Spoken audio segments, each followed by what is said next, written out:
はい、お疲れ様です。今回の動画はですね、ヒューム管や塩ビ管などの管工事で必要な長針ですね。この写真のような長針についてですね、お話ししていきたいなと思います。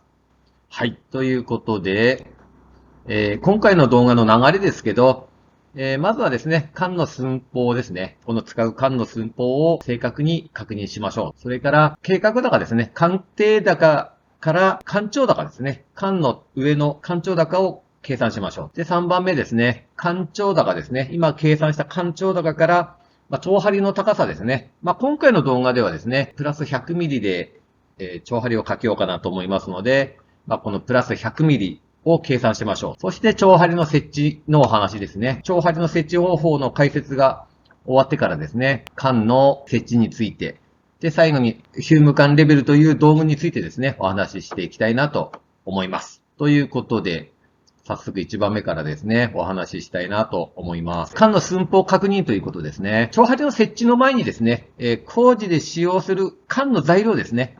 塩ビ管やヒューム管などの正確な寸法をまず確認しましょうということですね。管によってはですね、呼び名と寸法が微妙に違う場合があります。例えば塩ビ管のですね、VU200 なんかは VU200 と書いてあるんですけど、実際は200ぴったりではないんですね。内径202ミリになります。外径が216ミリということになりますね。で、VU100 はですね、内径が107ミリあります。で、外径が114ミリあるということになりますので、この寸法をですね、しっかり確認するということですね。まずそこから始めます。続いてですね、計画高から、干潮高を計算します。下水道工事などですね、管定高ですね、水が流れる部分のこの管の底なんですけども、鑑定高を計画高にしている場合がほとんどだと思います。ですので、この鑑定高、この計画高からこの干潮高の高さをですね、標高を計算します。管をですね、施工する場合、管を設置する場合ですね、小さい管であれば、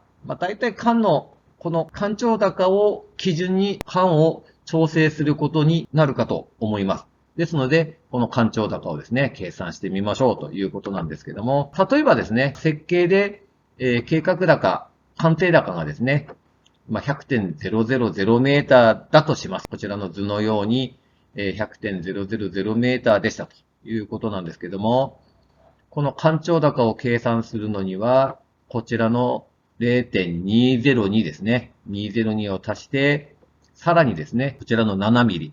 このパイプの厚さですね。このパイプの厚さの7ミリを足します。そうすると、合計がですね、100.209 メーターということで、ここの計画高に対して干潮高の計画高がですね、100.209 メーターになりますということになります。はい。で、これを踏まえましてですね、今度は長針をかけるためのですね、高さを計算します。先ほど計算した干潮高、100.209 メーターですね。からですね、今回は、VU200 を施工するという設定でちょっとお話しさせていただきます。VU200 を施工するにあたって、長針をですね、干潮高から100ミリ上げて、長針をかけます。その場合の計算ですね。100.209 プラス 0.1 ですね。100ミリですので、0.1 メーターを足します。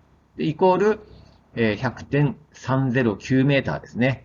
ということになります。10センチ上げるっていうことですね。この 100.309 が、長針のこの下場の計画高になりますということになります。続いて、長針のかけ方ですね。長針についてお話しします。計算が終わりましたらですね、今度は実際に長針をかけるんですけども、まずは長針杭ですね。測量杭を管を施工する場所をまたぐようにですね、2本打ちます。そして、この測量杭の天場ですね。こちらをレベルで水準測量して、先ほど計算した100.309 メーターをですね、計算して差し引きでですね、こちらから何歩下がりと計算して、こちらに、釘か何かでですね、まずは印をします。明示をします。そして、その印したのにですね、銅縁ですね、ザラ板、長針板を下場でですね、この板の下の面に合わせて取り付けます。水平に取り付けます。そして最後にですね、トータルステーションやトランシットで、この管の、この管芯ですね。管芯をまっすぐですね、この長針の板、この銅縁にマーキングします。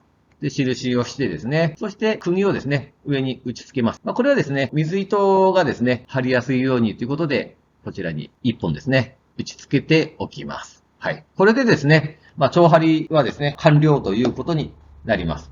これをですね、10メーターピッチとかですね、間隔で長針をかけていって、管を施工するということになるんですけども、管の設置ですね、こちらの写真のようにですね、長針と長針の間をですね、水糸で結びます。下刃でかけましたので、下刃に引っかかるように、だるまないように水糸を張ります。そしてこの水糸を基準に塩ビ管をですね、上下左右に調整するということになります。この調整するときにですね、こちらの写真のような道具がですね、非常に便利かなと思います。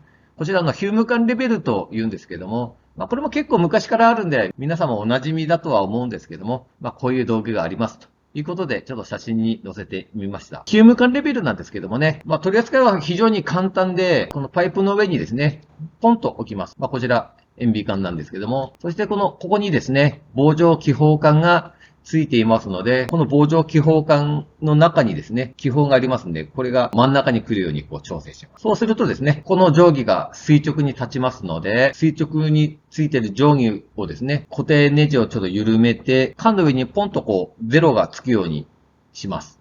で、ゼロがついたら、また固定ネジを固定してセット完了ということになるんですけども、あとはですね、この水糸とこちらの定規の100ミリの位置と、こちらの定規の右側ですね、管の芯ということになってますので、こちらの右側の面と、この100ミリの位置に水糸が来るように、管をですね、今度微調整するという流れになります。ということでですね、今回の動画をですね、ちょっと簡単にまとめてみたいと思うんですけども、今回の動画はですね、ヒューム管や塩ビ管を施工する管工時に必要な長針についてですね、お話しさせていただきました。このような写真のですね、まず長針をかけるにあたって、まずは使用する材料の管の寸法をしっかり把握しましょうということですね。それから計画高、鑑定高から管長ですね。この管の上の高さを計算するということですね。標高を計算する。それから長針をですね、VU200 から100ミリ上げて長針かけましたので、この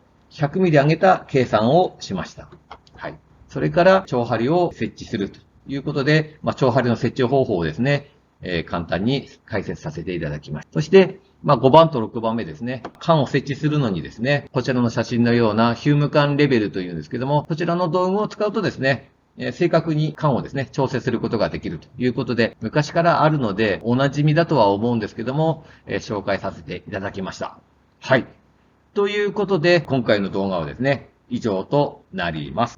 私のチャンネルはですね、このように土木の現場のことや、あとはエチオキャドのことなどですね、紹介させていただいております。もしよろしければですね、チャンネル登録していただけたらなと思います。この他にもですね、同じ内容でブログの方もやっておりますので、よかったらですね、そちらも覗いていただけたらなと思います。はい。ということで、動画をですね、長時間最後まで見ていただき、本当にありがとうございました。